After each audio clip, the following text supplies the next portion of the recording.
Welcome to Franchise Empires, where aspiring entrepreneurs learn exactly what it takes to become a successful franchise owner, from one location to 10 and beyond. I'm the Wolf of Franchises. What's up, Wolfpack? Today's episode features Aaron Harper of Rolling Suds. This is flat out one of the best conversations on the art of franchising I've had to date, and also on how to do it in a responsible way that maximizes the potential of the franchise model. If you're a franchisee or a franchise buyer, listening to Aaron's methodology to ensure that every franchisee brought into his brand is supported is super valuable to understand what you should look for as you evaluate brands, whether it's his power washing franchise Rolling Suds or a different brand in a separate industry. And for emerging franchisors, this is also a gold mine of information, as you can get insight into the absolute best practices for setting up your franchise system for success. Hope you all enjoyed. The Wolf of Franchises is the CEO of Wolfpack Franchising, as well as a creator at Workweek Media. All opinions expressed by the Wolf and podcast guests are solely their own opinions and do not reflect the opinion of Wolfpack Franchising or Workweek. This podcast is for informational purposes only and should not be relied upon as a basis for investment decisions. The Wolf, Workweek, and Wolfpack Franchising may maintain positions in the franchises discussed on this podcast. Yeah, I know ChemDry is where a lot of your early experience comes from in the franchising side of things. So, ChemDry, and then really I learned from the Patch Boys. ChemDry, I couldn't really make any difference in because it was a 40-year-old brand. But Patch Boys, the company I worked for acquired that, and it was 40 franchisees, and 5 of them were happy. Total irresponsible emerging franchisor, lied to them, did whatever. And then me and the brand president that we hired essentially did a full turnaround of it, and then turned it into the biggest drywall repair company in 2 years. So that's where ChemDry was just me selling franchises. Patch Boys is where I learned how to run a franchise system. Interesting. Okay. Well, I mean, at a high level, how do you go into a system that's got a bunch of unhappy franchisees and make it better? Do you just have to cut ties with a lot of them because they're past the point of no return? There's part of that. For sure, there's part of that. You try to offer them solutions to the problems that they're having. You build systems around the things they need. And really, before you do any of that, you go on a listening tour and figure out what the common themes are across all the franchisees and what they need. And then you build systems around what they need. And we paid for them to go to training. We did whatever we could to get them fully engaged in the business. But I mean, I had franchisees that were like, I was told I could run this business from the trading desk in the New York Stock Exchange in a different state. And it's like, that's not how business works. So. Yeah. Holy crap. All right. So I'm sure the work is obviously difficult, but conceptually it's, sounds like you go on a research tour, figure out, like you said, the commonalities amongst the franchisees, and then you as the franchisor. I mean, that's obviously the whole selling point of a franchise is you would have thought that was already in place. But given that you guys took over this and it wasn't in place, your job was then to, we need to provide the systems that clearly don't exist. Yeah. Got it. Cool. Look, today, I'm looking at it online. They've got, as of the recent FTD, 320-ish franchises open. So clearly good turnaround. Thanks. Yeah. Was there anything you learned from a development perspective in the sense of, development, headlines, units sold, gets all, that's like the metric people focus on. But is there almost... I think there's a delayed gratification maybe angle that I'm hoping it lies here in that. Did you notice once you set up the systems, once franchisees were performing well, not only could you ideally quote unquote scale faster because you actually had the infrastructure set to train all these new franchisees. Did you notice any correlation between once our franchisees were performing well and our systems were actually dialed in, then the rest of the development process took care of itself to some degree, or? It did. Yeah. So this is what I advise emerging franchisors on is the one of the biggest secrets that I've learned. It's not really a secret, but it's something that I've learned is operations and sales or development, however you phrase it, have to talk to each other. So part of the reason we were able to scale by 223 locations in 24 months is because we spent 6 months, me and the brand president, basically in the trenches with franchisees, figuring everything out.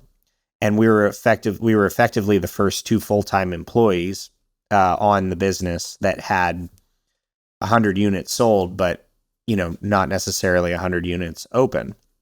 And so we trusted each other. And he oversaw the operations, and then once we were prepared to scale, I oversaw franchise development. And so we would talk sometimes 4 to 5 times a day, and we're 100% aligned. And so what happens when you do that is basically development's not overpromising, and operations is delivering exactly what development says. And so then what ends up happening is then the franchisees launch, and they have the experience that was set in the development process. And so when they then validate, it's like, yeah, everything they told me that was true happened, or everything they told me would happen happened. Yeah. And so then you get to a position at that point where it's not like, hey, we got to go do discovery days and we got to do this song and dance. It's like, listen, here's the business. Let me have you talk to 4 franchisees and they can share their experience. And then, effectively, do you want to move forward at that point? The other thing that I would say is like we turned away between 1 to 3 franchisees a month. And so when I advise emerging franchisors, like, listen, not everyone's right for your system. And part of the reason you need a considerable amount of capital is because you want to be able to turn those checks from the wrong people away. Because if you get to a position where you're, have X number of employees supporting franchisees and you need to make payroll, you're going to take the check from the wrong person. And so part of that kind of capital burn or capital raise is going to be the capital you burn to find the right people. And with Rolling Suds, like we've turned away 28 people now in 8.5 months. Like 28 people, we do 2 territory minimum. Most of our franchisees end up buying 3. We don't sell more than 3 unless someone's scaled a business before, because I think that's the responsible thing to do. Yeah. And so, 60 to 90 territories basically that weren't right, which is a lot of money for an emerging franchisor, but yeah, it's going to make a huge difference in a year. Yeah, especially if those are organic leads and you're not paying out brokers, and that's a lot of money you just turned away. Sure. But you've seen the pitfalls of it. So I want to get to kind of how you came to be the CEO of Rolling Suds. But just something you said. I mean, I think one, I like that you're basically aligning expectations between sales and operations, so that when a new franchisee comes in, there's not that oh shit moment, like this is way different than what I was told, which is obviously bad from like a cultural and a trust perspective with a franchisee. And there's that classic, I don't know if you've heard this, but like franchise salespeople sell the dream, operations inherit the nightmare. Like that's not how you want your franchise to be run. But I'm curious, have you, and it's obviously, I would imagine different for non-brick and mortar brands versus a brick and mortar brand that depends on finding a good site. But like, was there a ratio and even a timeline for franchises sold to franchises open that you strive to hit? Yeah. So our minimum is 9 weeks of what we call our power launch program, and then 1 week in person. So it's 10 weeks. So if I wire you a franchise fee today, like I signed all the paperwork, I'm joining Rolling Suds, 10 weeks later, I'm opening up? Yep. Unless the trainings are full. So we cap each franchise training at 5 franchise groups, because the amount of infrastructure that goes on into those 9 weeks prior to training is considerable. We've got like 16 different suppliers. They all need to be marching in the same direction. And then I've got a VP of onboarding and between me and the founders, there's 13 people on the team. And so it's not really the bottleneck. The bottleneck above 5 is not actually the in-person training. It's everything that needs to happen before. So I think an emerging franchisor, and this is another piece of advice that I give emerging franchisors, is you need to know exactly the amount of capital you need to get a unit open and operating and cash flowing. And then you should only sell the amount of units that you have the capital to support. So like right now, January's full, February's full. And so the soonest you'd be able to go to training is March. But that's because I know exactly how much infrastructure it takes to make sure those franchisees launch successfully. Now, as I hire more people and as we scale more, like those numbers may change, but that's where it's currently at right now. Okay, that's amazing. I mean, 10 weeks from franchise fee to open is phenomenal. Obviously, as you said, it could be a bit longer if there's the training's full. So it sounds like one training a month you do, which it seems to be somewhat common. Like, end of the month is training week or something like that.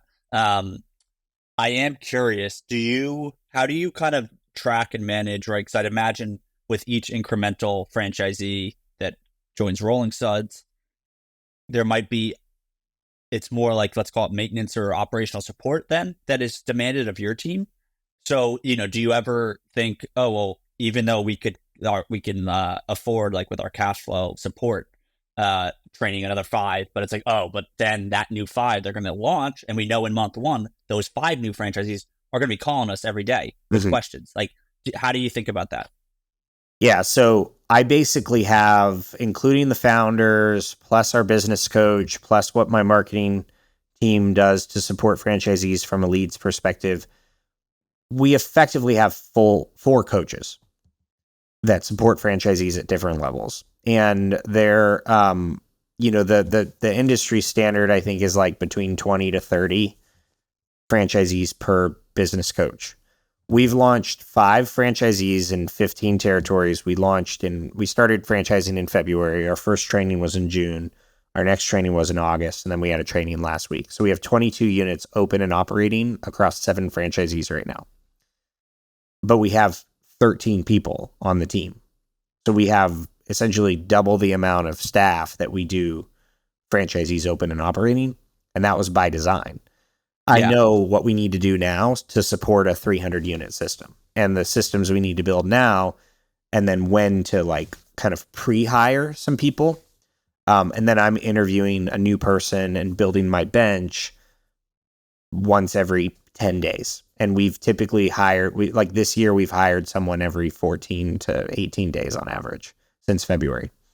And so, yeah, I mean, you need to know what you can basically handle to deliver on what you tell a franchisee from a support standpoint.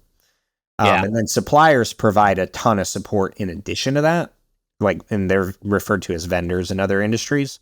And like I said, we have like 16 different suppliers who help with marketing and bookkeeping and call centers and all these other things that are in addition to the staff that I have in place. Incredible. So, okay, yeah, that's it's a bit scary to think that 20 to 30 franchisees per business coach is the standard. But I guess back to that my earlier question with it sounds like, I mean, you have the training dialed in. You clearly have a plan in place for when you need to make hires to support your growing number of franchisees. But I did ask about like the ratio of, let's say, units sold to units open. So given you gave that 10-week timeline, and I also just want to point out, for anyone listening to this, if you're in the franchisor side of things, this is obviously important because you probably want to hit these goals. But if you're a franchisee, these are things you should be asking the franchisor. Hey, I saw you have 400 units sold, which there are a few brands that have sold that much. How many are actually getting open? That's what matters at the end of the day. So are you at effectively, are you close to 100% of units open relative to units sold?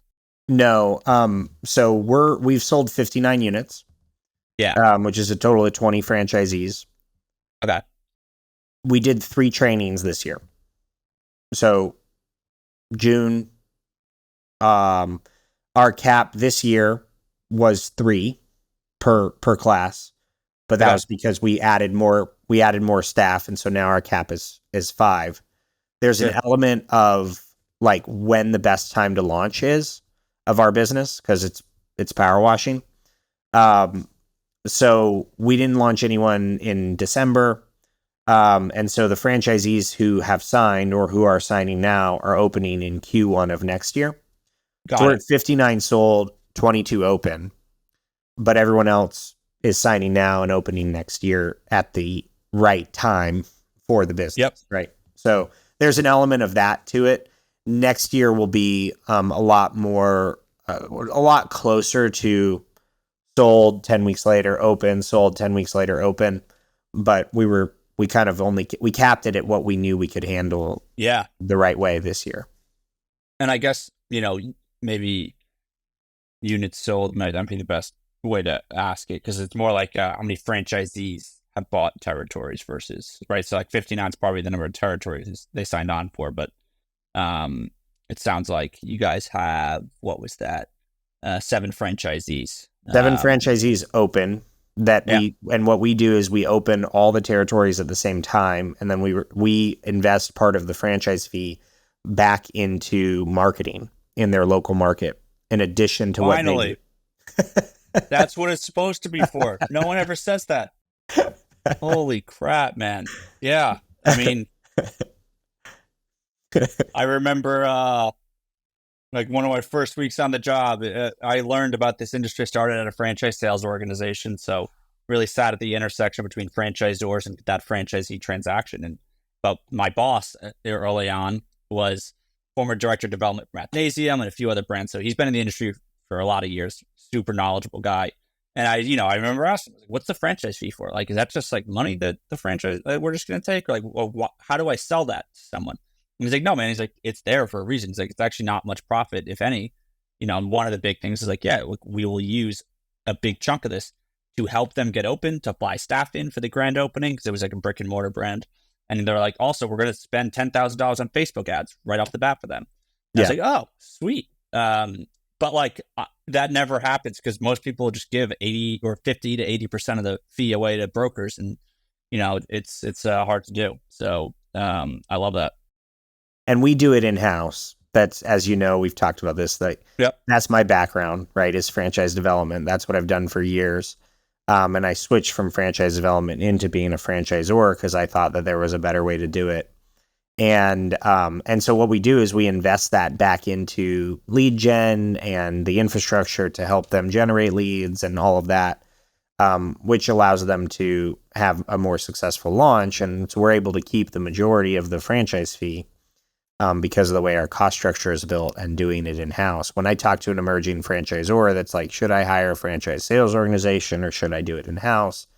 They're either going to spend capital or they're going to spend time. And so what I suggest is if they do it with a franchise sales organization, make sure you're firm with who your buyer is and who your buyer is not. And I would say do that before you sign the agreement and say, this is the only type of buyer I will allow in. And then if it's with a franchise sales organization, they're typically going to have about 10% of the franchise fee left over, if that, depending on how long it takes them to sell their first unit. If it's a 1-unit location or a 2 to 3 unit location, they're probably going to they could theoretically burn up to $250,000 before they've even sold their first unit. And so they're going to need a lot more money capital-wise to support franchisees if they go with a franchise sales organization due to the lack of capital that they'll have from those franchise fees. Yeah, I think that's something a lot of folks don't think through enough. It's just the capital projections, right, based on how they're selling franchises. Because, you're really banking on hitting royalty self-sufficiency if you're not making much from the franchise fee. And it can take a lot longer than people anticipate for that. Well, look, I want to dive into Rolling Suds. We've been talking a lot about the franchising side, but obviously you had a successful turnaround with the Patch Boys, as we touched on. But, when did you take a pause and decide I'm going to look for something different? What's your origin story with being involved and ultimately leading and franchising this power washing business? So as we built Patch Boys up to be the biggest drywall repair company in the world, we did that in about 2 years. And we sold 223 locations and we opened 223 locations. And we did that in 24 months. And so we basically built systems that allowed us, like when I left that brand, we were signing up a new franchisee every 7 days or so. And then every 6 weeks, we were opening 7 franchisees that had 15 to 20 territories. And we opened all the territories immediately with marketing and infrastructure. And so I learned a ton. And then I was being asked by different conferences, some of them, FLDC, Springboard, to go and talk about how we did that, essentially. And so I was approached by different people in the industry who I have a tremendous amount of respect for.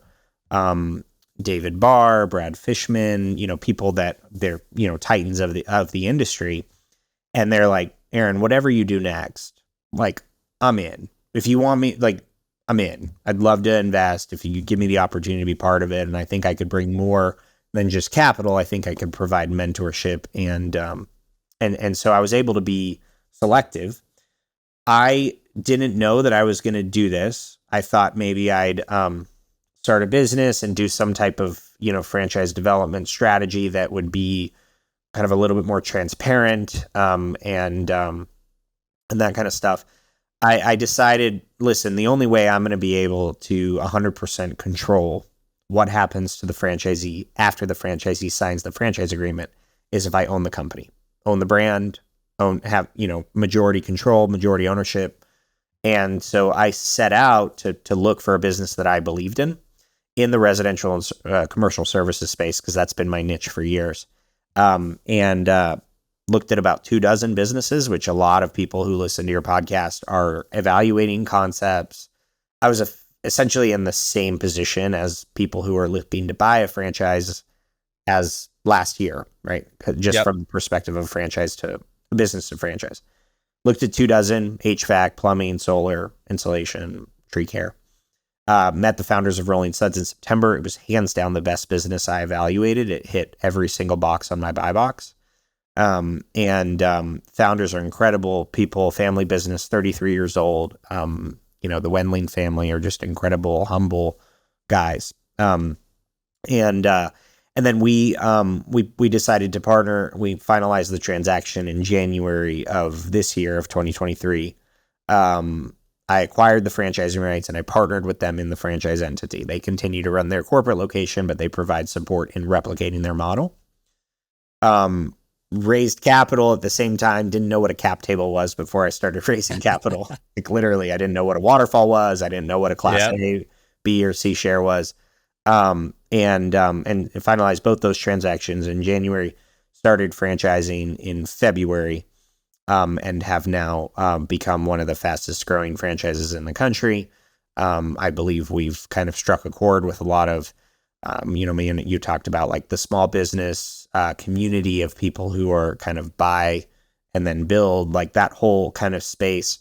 I think are realizing that instead of buying a $2 million business that does, $500,000 in sellers' discretionary earnings, and then having to step into an HVAC business that they know nothing about, where the general manager could be, best friends with the CEO and leave when he leaves, or the main client that gives $200,000 a year in revenue only likes the CEO, so he leaves. Like, it ultimately could be theoretically more risky than finding a good franchisor who cares deeply about franchisee success, pay less money to get in, and with the right infrastructure be cash flowing relatively quickly, depending on how well they follow the model. And so, so we franchised in February, and now we're growing and super proud of what we've built. We've got 13 people on the team, and we're cranking along and having a lot of fun. It's amazing. Even just the speed at which you've moved at, where, a year ago today, this wasn't even happening. And now I feel like the way you've been talking, it feels like, you've been at it for years, which, you have in franchising, but it speaks to the, good success you've had so far with Rolling Suds. So that's really cool to hear. Thanks. Yeah, man. I mean, I think there's a lot to talk about there. How about like, what kind of calculus did you do in the industry? Like you mentioned HVAC, plumbing, and a few others. And, I randomly actually used to work in the HVAC industry. And I think something I've learned, and I even worked with a franchise, not in HVAC, but in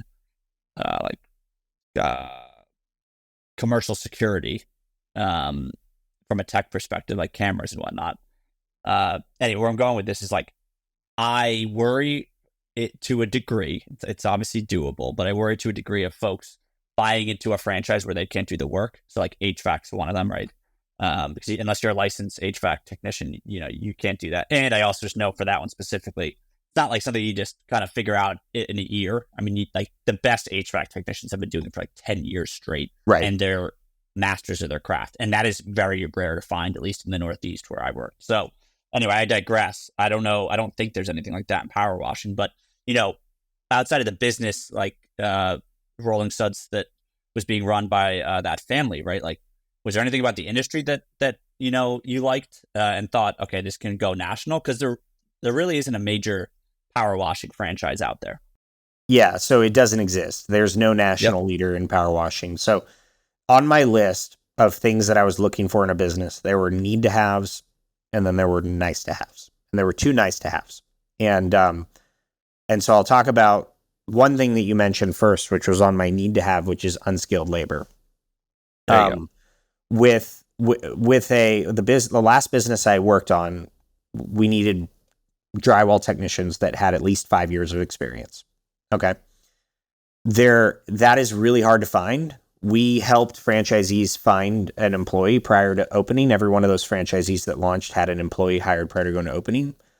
But sometimes franchisees were handcuffed to a bad employee because you couldn't really be quick to hire and quick to fire, which I think it gives you less control on your business if you can't do that. And so I think it was single-handedly the thing that prevented franchisees from scaling to a multi-million-dollar operation was the employee piece. And so any business that I'm involved in will be unskilled labor that I can teach and train, because franchisees will have more control on their business if they can fire someone if they're not doing well and hire someone quickly and put them out on the road. So I agree with you 100%. The two things that I had on my nice to have list were a difference in product offering than the competition. So something that is objectively better that no one else has. Okay. So obviously that's hard to find because you're talking about like proprietary equipment and technology and things that like are very seldom found in a business. Yep. So we have equipment that we custom retrofit ourselves. And with that equipment and our process on how we run the equipment, we can power wash 4 or 5 stories from the ground. We power wash roofs from the ground. We don't have to get up on ladders. It's wild. Wow. We also move about 4 times faster than normal power washers. So we do a 3,000 square foot house in 20 to 25 minutes, start to finish, set up, tear down, everything. That takes a normal power washer who buys a machine at Home Depot 4 hours, 3.5 hours maybe. So we're really attractive to a commercial customer, which is our predominant focus, because the cost per customer acquisition versus the lifetime value of the customer on the commercial side is staggering. And our trucks are effectively overkill for 95% of jobs, but that allows us to do the 5% of jobs that no one else can do. So the biggest example of a difference in product offering in an industry would be the iPhone when it came out. Like there wasn't anything comparable to the iPhone. There was the BlackBerry and the Motorola Razr and the Nokia brick phone. That was it. And then Apple came out and they're like, this thing's like objectively better than everything else, and revolutionized the cell phone industry. So we have that. Rolling Suds has that. It is proprietary. We don't even do discovery days because my lawyer advised me not to. So, which is wild. It's just so cool. The other thing that was a nice to have, but not a need to have, is little to no competition in the franchise space. So if you just talk about HVAC or plumbing, you go and you look at a market, let's just say Charlotte. You see that there is a considerable amount of like local guys that do X number of millions of dollars a year and have some base level of sophistication. In addition to that, in a market, you have 5 to 10 other franchise brands that are doing the same thing, right?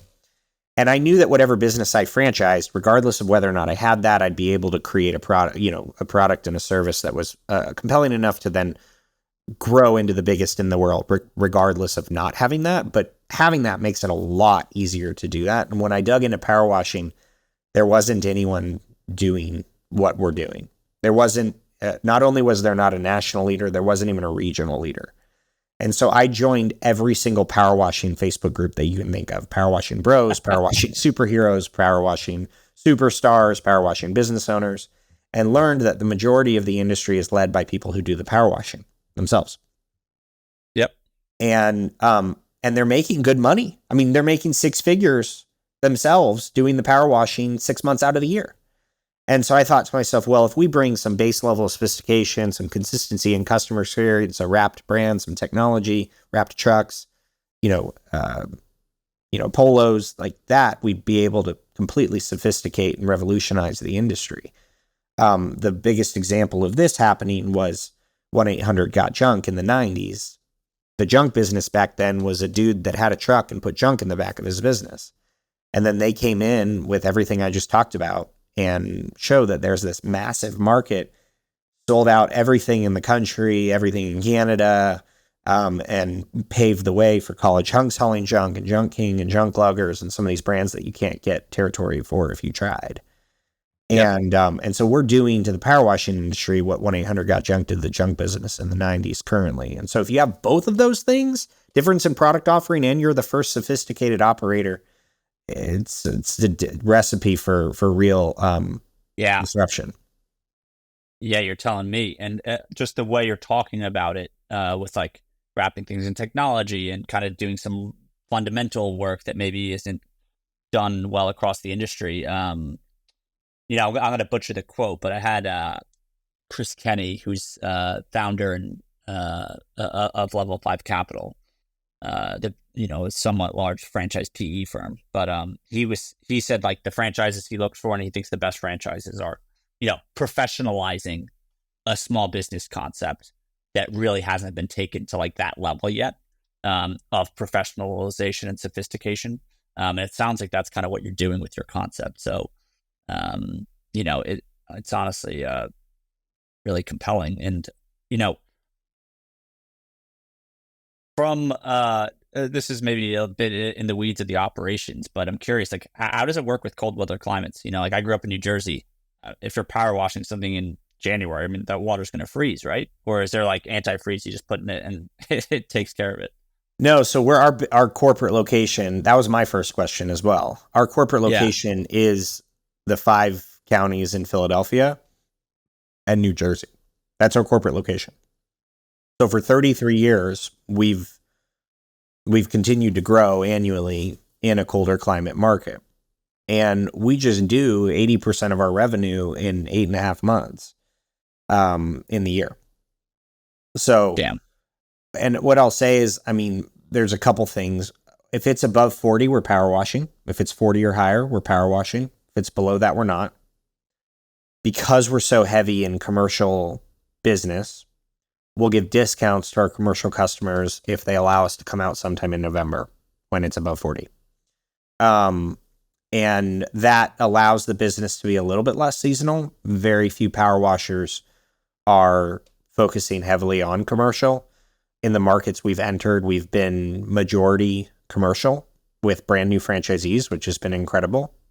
And they're opening in the more colder climates. Some of them are opening in the colder climates on the back half of the residential season, which is July, August, and they're doing really well still because of the commercial. Yep. So what was encouraging to me is it works in it has worked for 3 decades in more colder climate. But for those who are in southern climates, like the economics we have are based on a 205-day year working, right? So that's very different in Florida or California or Texas or Tennessee or the Carolinas. So it was really encouraging to me before deciding to franchise the business. Absolutely. And let's, to as much as of an extent as you can, I want to touch on the economics, especially as we've, talked about aligning expectations for franchisees coming in. I mean, I covered your brand in my newsletter on the Thursday edition. So I just broke down the FTD stats. And I mean, the numbers are eye-popping, right? Like ridiculous. Item 19, I think it was, it tops out a little under 200K on the investment range, but I think it was like 2.2 million in revenue, a little bit over 800,000 in potential profit or EBITDA. Anyway, my point is like, given, right, you've said this business has been around for 30 years, how do you manage that conversation and set the expectations that like, hey, this isn't, the numbers you're seeing, that's what it, for someone has grown to. But, how do you manage their expectations so that they're not coming in year one thinking, oh, I'm about to make, 800,000 in net profit every year? Yeah, no, and I'm super clear about the right expectations. So what I did, just from like a logistics standpoint, is I said, okay, well, we've got this 33-year-old business. Hard to replicate 2.2,818,000. But what I can replicate is the efficiencies on one truck. So I had them break down the revenue that they do per truck and divide their expenses by the number of full-time trucks that they have. And then I said, what do I need to create from a training perspective to replicate this truck? Because at that point, it's just hours the truck is on the road and the amount of revenue you're bringing in per hours, and then whatever the expenses are. And I can replicate a truck hundreds of times, because it's at that point, it's just marketing, it's labor costs, it's just the standard expenses, and the fixed expenses go down, or well, they stay the same rather, as you add more trucks, which increases that margin and all of that stuff. So I set the expectation that franchisees are not going to have that margin with one truck because their fixed expenses are higher. Of course. So the economies of scale make a ton of sense, though, because as you mentioned, once you get up to those kind of numbers, you're talking about 35 to 40% EBITDA after franchise fees and royalties and monthly costs based upon our, 2023 current franchise disclosure document. So that's really how I've broken it down, because it makes sense that way. And then I created trainings on how to do that. And then what I'll also say is, Brian Wendling Jr. Took over the operations of the business from his father in 2016. His father was, very much a visionary. Let's try this, let's try that, and figured out the proprietary process that we offer. Right? He figured it out by just doing the opposite of what the industry taught him to do. Basically, figured out a better way to do it. His son came in after college and effectively professionalized the business by creating systems and implementing structure, hiring managers, creating salespeople. And so since then, the business has grown by between $200,000 to $400,000 a year every year since Brian Jr. has been involved.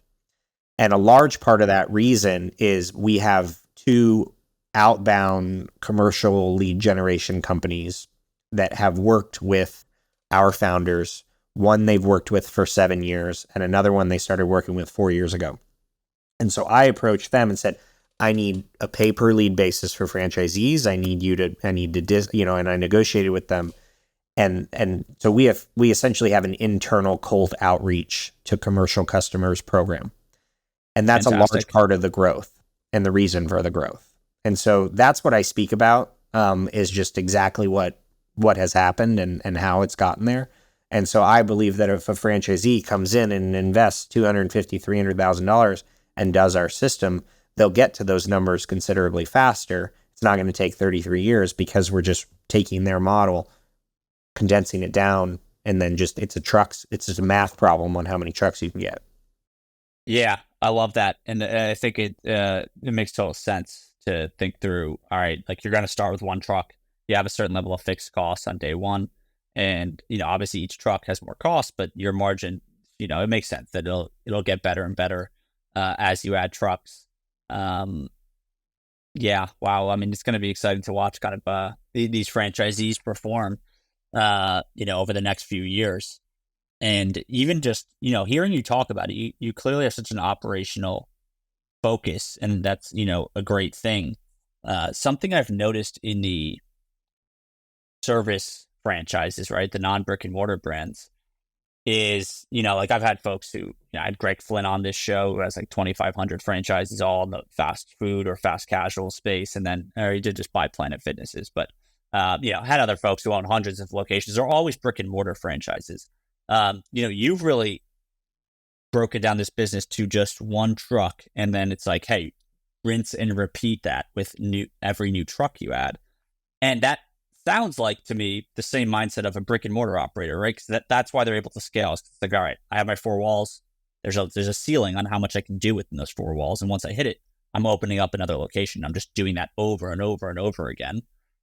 But I've yet to see someone who owns a service franchise, like a Rolling Suds or a gutter cleaning franchise, who's like, yeah, I've got 200 trucks or however many territories that equates to in the franchise world. But I've never seen someone doing that. So do you think A, it's possible, or B, do you think there's a reason that hasn't happened yet? Why isn't there the Greg Flynn of a service franchise? I think, yeah. So I think service franchises have been kind of overlooked, and the franchise industry as a whole, especially from like public perception in general outside the industry, is, well, it's McDonald's, it's Chick-fil-A, it's Taco Bell, it's these fast food restaurants. Well, last year in 2022 was the first year that the mid-market private equity transactions in franchising were higher on home services than food. The first time in history. And it was only like a couple percent higher, but like it's telling, right? It has happened. It did happen. It has happened with 1-800-GOT-JUNK. So that's an example of it. You've got franchisees in that system that are doing $80 million a year, private equity backed franchisees that own multiple markets and multiple territories and have lots of trucks. But at scale, I wouldn't say it's happened in the franchise space because home services in the last, especially since COVID, has become really hot because people have recognized that during economic downturns and pandemics, people are still going to spend money on their home, and making the things, the most valuable asset that they have, more beautiful will always be a need.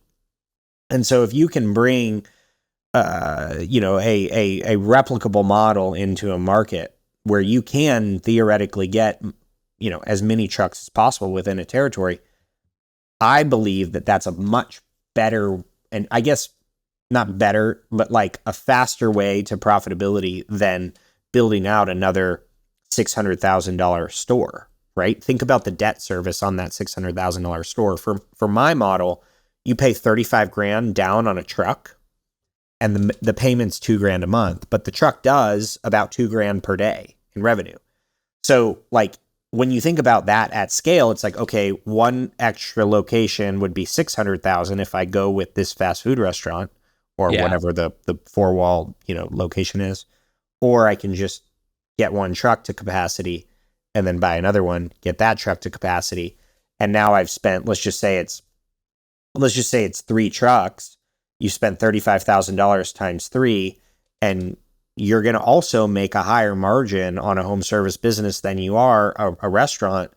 You're running pretty razor thin margins, especially if you have like managers and regional managers and back end infrastructure on those brick and mortar locations. Whereas you could be 20, 25 or 30% EBITDA on a business that just costs less money to scale. Absolutely. I mean, yeah, I think most people have, at least if they've been reading my newsletter, that probably, I've covered that a bit, right? That the service franchises are definitely higher margin, and of course less capital intensive, less employee intensive too. Yeah, that is it's true. Yeah, I mean, it's gonna. I'm fascinated to honestly just see how like, who knows, 5-10 years from now, how many territories or how many trucks is the biggest Rolling Suds franchise that you have. It'll be cool to see, man. And you mentioned your requirements earlier. I'd like to kind of bring that up again, because you definitely, when we talked about it offline, you have a higher bar for franchisees than a service business than definitely is normal, and I think it's a good thing, because I'd say on the whole, unfortunately, I mean, I get it, right? Franchising is competitive. Every franchise that's being sold to someone else theoretically could be you, could be your brand, right? But I do think, I mean, there's just a lot of times to say, if this person can get the money together, I'm taking them, and that obviously doesn't really necessarily work out well for the franchisor. But do you want to just go through, like, what are your hard requirements for a candidate, and also just kind of give us some context on why you have that in place for your system? Yeah. So when I came into franchising, the first job I had in franchising, I was taught to sell as many units to one person as possible with the least amount of money out of pocket. And as long as they had $30,000 in the bank, they can sign up. That's what I was taught. Yep. I didn't know anything about franchising. Before that job, I thought McDonald's was what a franchise was, and I didn't know there were service-based businesses. It didn't feel right. But this is, again, I didn't know any better. Yeah. I would call franchisees 2 weeks after they signed, and they weren't contacted yet, but they were scheduled to go to training 2 weeks later. And then I rose the problem at where I was at and said, this isn't, whatever. And I was eventually told, hey, like, if you don't really play nice with the other departments, like, you won't rise up in this company. And so I basically put my head down, sold franchises and to 200 locations, and most of them were to the wrong people. And I would call franchisees a year later, they'd hang up on me, and it absolutely killed me. Wow. It killed me. It killed me. Now, they were purchased by a larger organization, and that larger organization had a ton of capital, and they bought that business that I worked for cash. So I was encouraged by that. But I mean, there was many times where I was like, maybe I need to find another career. This doesn't, like, I can't sleep at night sometimes. Yeah. So I've seen the other side of franchise development go the wrong way and also participated in it. And so I'm like very, very, the next brand I worked on, we were turning away 1 to 3 people a month. I knew what that buyer looked like. And I treated that next brand as if it was my own, because I was not about to be in a similar situation to where I was at with the first brand. And I tell you that because I want franchisees and franchisors to know what it looks like if you don't do it the right way. So to dig in deeper into your question, I sat down and I was like, okay, who is my buyer? Who's going to be successful? Who has a similar ethos to me? What does my culture look like? Here's my mission statement. Here's what we're trying to accomplish. And what we're trying to accomplish is build the biggest power washing company in the world by treating franchisees better than they can be treated anywhere else in the entire industry. We refer to ourselves as a franchisee company because, as you and I have talked about, franchisor is a 4-letter word in a lot of circles. People think one of two things externally. One, a franchise is McDonald's, Chick-fil-A, whatever, or they think, oh, I want to buy a business, but I don't want a franchise. Or, yeah, I know a buddy who bought a Quiznos and he had to close his business and went bankrupt. Or I have some friends who own Subways and they put another Subway across the street, and like that's irresponsible franchising, right? And so what I'm hoping to do is kind of set an example with this brand as to how it should be done, so that future franchisors and future franchisees have a positive understanding of what it is that we can do as an industry, which is create significant wealth and give franchisees a path to doing that they otherwise wouldn't have. Yeah. So I've turned away 28 people that weren't right, as I've mentioned to you. Okay. So I did that because I'm trying to build the biggest power washing company in the world, which is something that's like ridiculously extraordinary to accomplish. And you tell someone that and they're like, yeah, whatever. So the people who come in, they have to have a higher risk tolerance at this stage. They're not going to have 3 years of data. They're going to need to be fully involved in actively growing the business 50, 60 hours a week, just like I am. And they're in it for the long haul. And so, and they almost have like an unrealistic belief in themselves to accomplish it as long as they follow the system and they believe in the system and executing on the system. And so I have a very specific buyer, and anyone else who's not that buyer, I turn away within the first call, because I don't want to waste their time. I want them to be able to go look at brands that make more sense for them. And so, if there are a lot of people who buy a franchise and they end up leaving a job and they buy another job, and then 2 years later they say, well, I want to sell this business because I'm burnt out, but they try to sell the business and it doesn't have any value because they're the business. And that happens often. And so a lot of the people I've turned away, I felt like we're only going to be able to buy a job, not a business.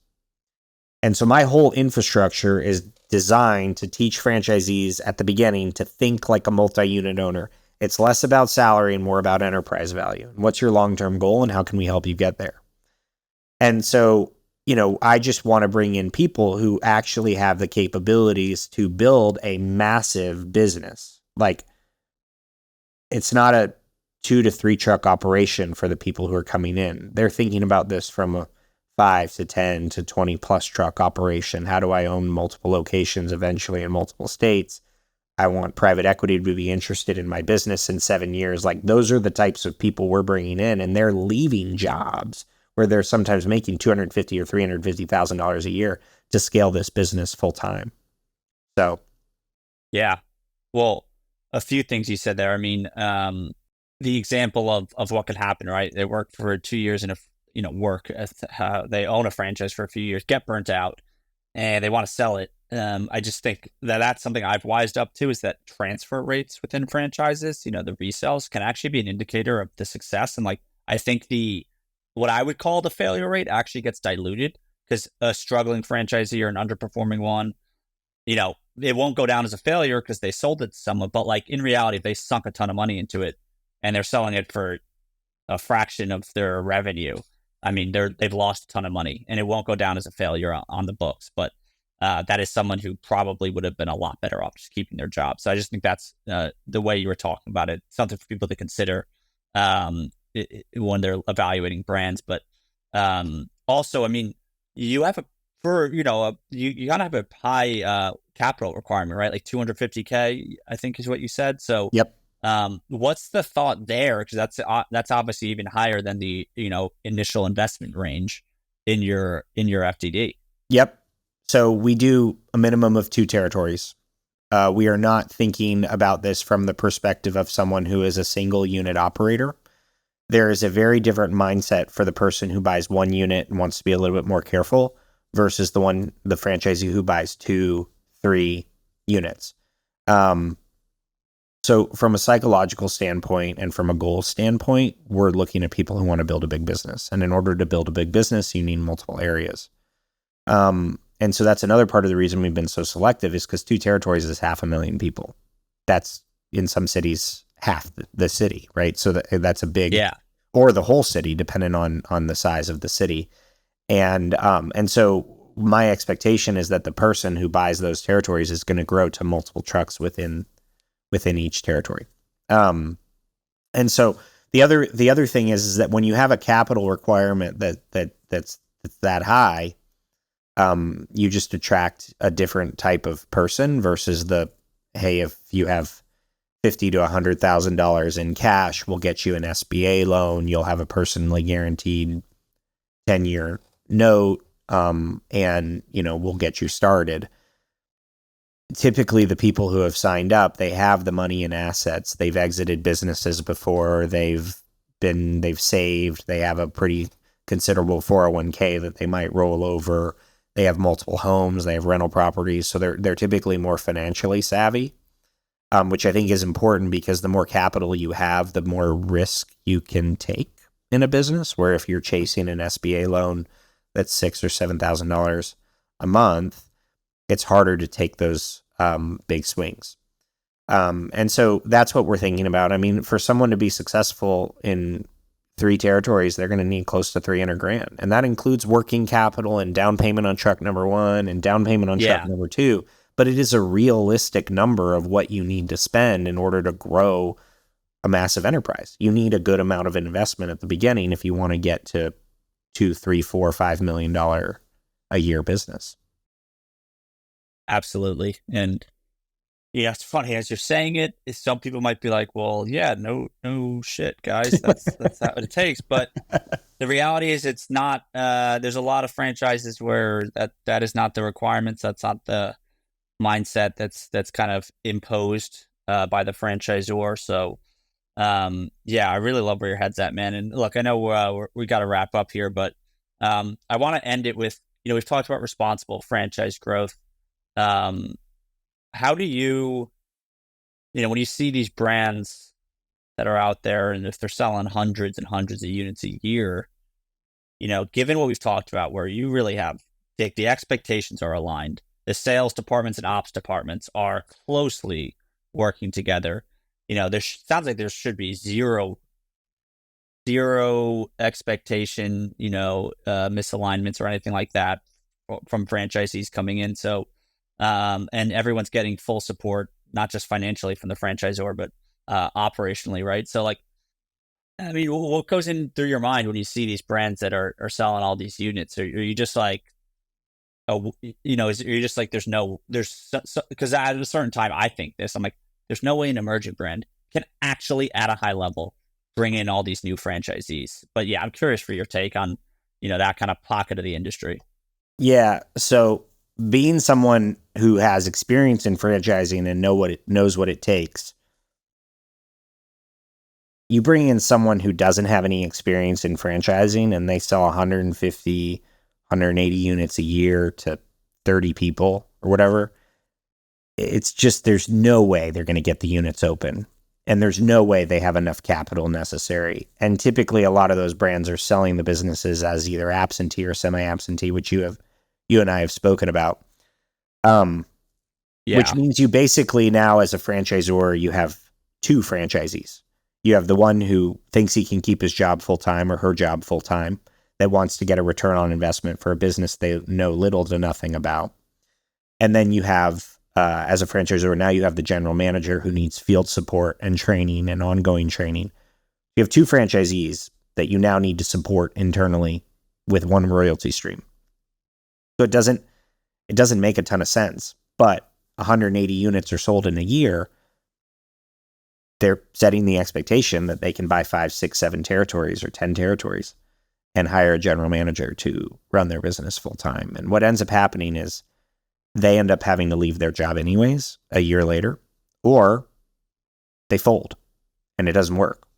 And you see this with your business that you have, like, there's closures.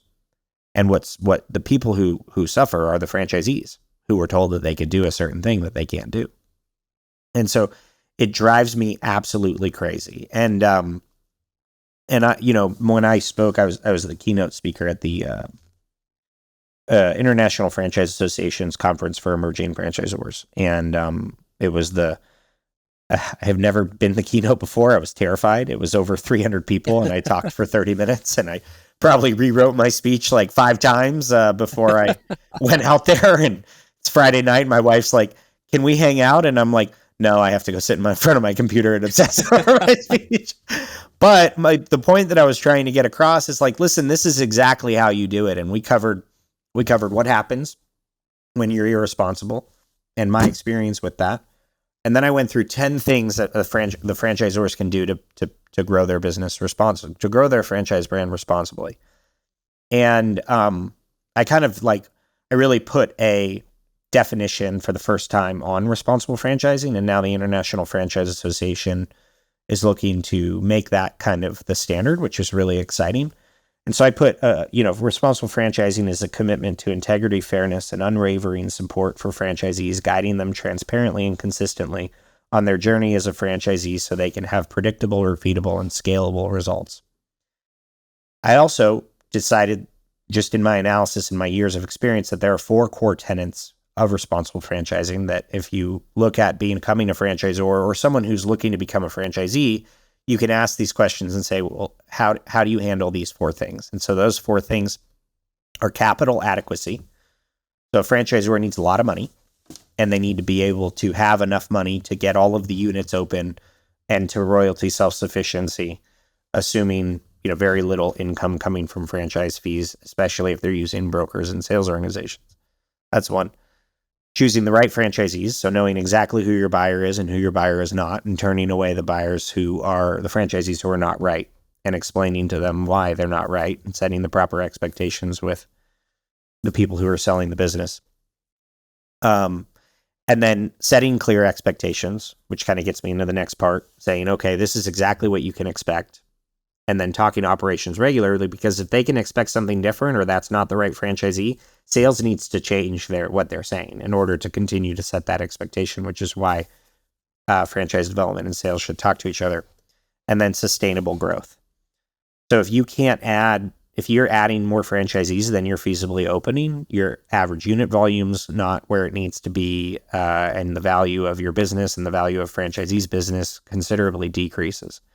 And so if a franchisor is able to kind of take those things into account as they launch their franchise system, I believe it is an incredible opportunity for a franchisee to buy into and get to wealth generation. Without those things, I feel like even if one of those things is different, I feel like it puts a franchisee in a sticky situation. And I think that as we go into this next generation of franchisors, we need to kind of set standards of how things should be done and how they should not be done. And my hope is that through the work that I do in franchising for the years to come, because this is all I'm going to do forever, is build franchise brands, we're able to kind of show how it should be done, I guess. It's amazing, man. I don't think I've ever had a franchisor on here that this dialed in and focused on franchisee support. Honestly, I'm ready to quit this podcast and buy a Rolling Suds territory. I'm pumped, man. This is amazing. Thank you. Yeah, seriously, Aaron, this is going to be super valuable for not only the franchisors who listen to this, but again, franchisees or franchise buyers. I mean, these are the things you want to hear from your franchisor. And now you have the insight into, I think, how are not just responsible. I mean, it's a level of sophistication and operations and experience that you have. This is what, if you're a first-time franchise buyer, you want to be in with a franchisor who's thinking like this and has this kind of mindset. So, Aaron, where can people either follow you to get more of your content and or Rolling Suds if they want to inquire? Yeah, so I put out a ton of free content online about how to be a good franchisor and a good franchisee. So you could follow me on LinkedIn, Aaron Harper, Twitter, Rolling Suds CEO, Instagram, Aaron T. Harper, Aaron T. Harper.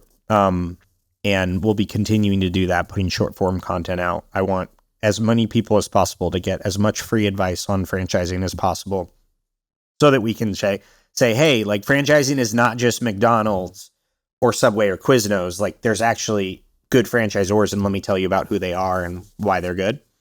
And then to become a franchisee, you can message me directly on any of those social media channels, direct message, or just to learn more information. It's just rollingsudsfranchise.com, and you request information and we'll reach out and send you some podcasts.